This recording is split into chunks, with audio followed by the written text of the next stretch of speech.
ஹரே கிருஷ்ணா. பகவான் ஸ்ரீ கிருஷ்ணர் ஏன் இந்த ஒரு ஜெகநாதர் ரூபத்தில் காட்சியளிக்கிறார் என்பதை காண்போம்.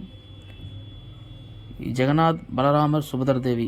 அது கருப்பாக இருப்பவர் பகவான் ஸ்ரீ கிருஷ்ணர், வெள்ளையாக இருப்பவர் பலராமோட அண்ணா பலதேவர், நடுவில் மஞ்சள் நிறத்தில் இருப்பவர் கிருஷ்ண பலராமனின் தங்கை சுபத்ரா தேவி.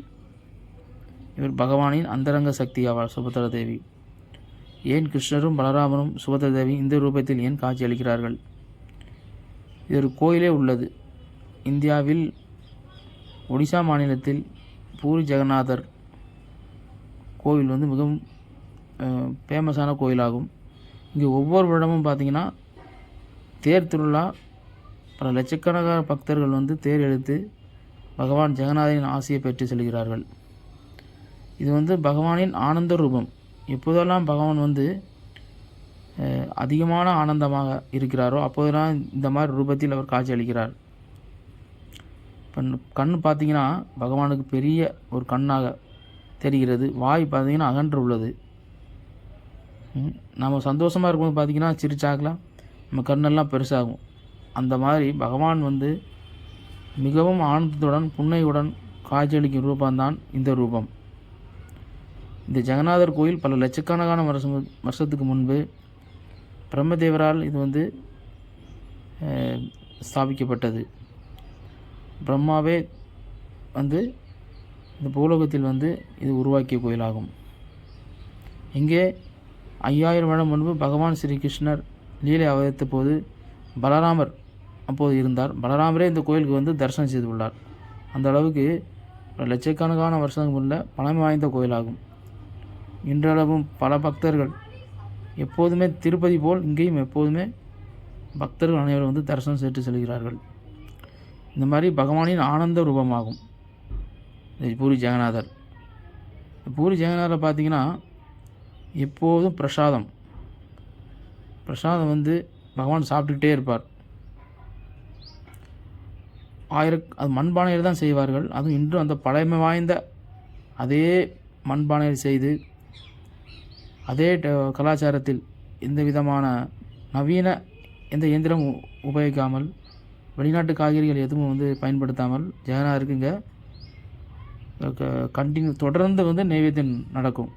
பிரசாத முனியமும் தொடர்ந்து நடந்து கொண்டிருக்கிறது பூரி ஜெகநாதர்.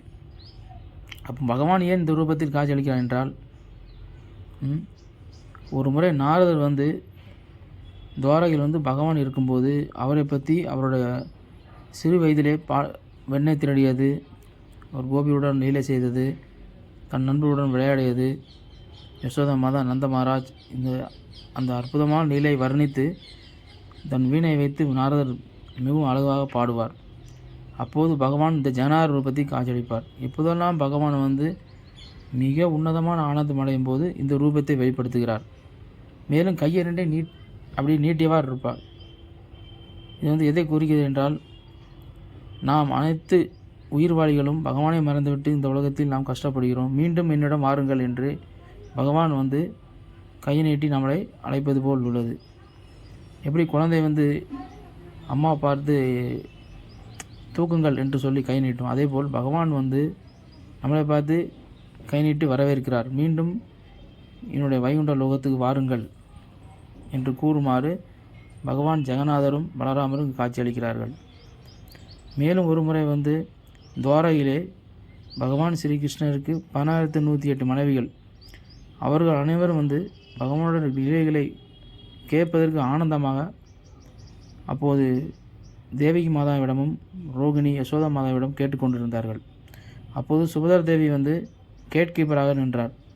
ஏனென்றால் இந்த லீலை சொல்லும்போது கிருஷ்ணரும் பலராமரும் வரக்கூடாது என்பதற்காக. அப்போது பலராமரும் கிருஷ்ணரும் இந்த லீலை மறைந்திருந்து ஜன்னல் ஓராமல் இருந்து கேட்டுக்கொண்டிருக்கிறார்கள். அப்போது இதே போல் பகவான் ரூபத்தை அனைவருக்கும் தரிசனம் கொடுப்பார். எனவே பகவான் மிக ஆனந்தமாக அது எப்போதெல்லாம் இருக்கிறாரோ அப்போதெல்லாம் அந்த ரூபத்தில் உள்ளார். அதனால தான் பகவான் இந்த மாதிரி வித்தியாசமான ரூபத்தில் நமக்கு காட்சியளிக்கிறார். இது ஆனந்த ரூபம். அவர் எப்போதெல்லாம் மிக உன்னதமான ஆனந்தம் அடைகிறாரோ அப்போதெல்லாம் அவர் கண்களும் வாயும் பெருசாகி ஆனந்த ஸ்வரூபத்தை நம்ம காட்டுகிறார். எனவே பகவானிடம் அந்த ரூபத்தில் இருக்கும்போது பகவானிடம் பிரார்த்தனை செய்வது, அவருடைய கருணை நாம் பெறலாம். பகவானுடைய கருணை ஏனென்றால் இந்த உலகத்தில் நம்ம எடுத்துக்கொள்ளலாம். ஒருத்தர் சந்தோஷமாக இருக்கும் தருணத்தில் நாம் போய் ஏதாவது கேட்டாலோ அல்லது அவரோட உரையாடும் போது அவர் மகிழ்ச்சியுடன் ஏற்றுக்கொண்டு நமக்கு அந்த எதுக்காக நம்ம சென்றோமோ அந்த காரியம் வெற்றி பெறும். அதே போல் பகவானும் இந்த ஆனந்த சுரூபத்தில் இருப்பதால் நாம் பிரார்த்தனை செய்வது நிச்சயமாக நடக்கும். அவருடைய கருணையை வழங்குவார். மேலும் பகவானோட விருப்பம் என்னவென்றால் அனைத்து ஜீவாத்மகளும் என்னிடம் திருப்பி வர வேண்டும். இந்த உலகத்தில் பிறந்து இறந்து மீண்டும் மீண்டும் பல உடல்கள் எடுத்து ஒவ்வொரு ஜீவன்களும் கஷ்டப்படுகிறது. எப்படி இந்த ஆத்மா ஆனந்த சொரூபமானது, சச்சித் ஆனந்த விக்கிரகம்.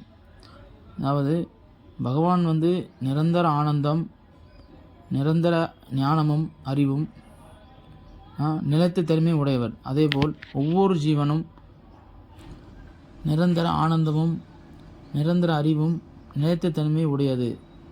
ஆனால் நம்ம இந்த அழியக்கூட உடம்பின் மூலமாகவும் இந்த தற்கொலையான மாயல் சிக்கிக்கொண்டு நாம் மறந்து உள்ளோம்.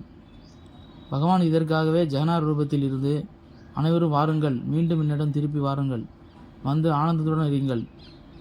இந்த கலியுகத்திலே பகவானை எளிமையாக நாம் அடைவதற்கு ஹரே கிருஷ்ணா கிருஷ்ணா கிருஷ்ணா ஹரே ஹரே, ஹரே ராம் ராம் ராம் ஹரே ஹரே என்று இந்த நாக்கை பகவானின் புகழ் பாடுவதற்கும் ஜெகநாதோட பிரசாதத்தையும் சாப்பிடுவதற்கும் பயன்படுத்தினால் நாம் இந்த ஜென்மத்திலே பகவானிடம் திருப்பி செல்லலாம். மேலும் ஆதிசங்கராச்சாரியார் ஜெகநாதரை புகழ்ந்து பாடுகிறார்.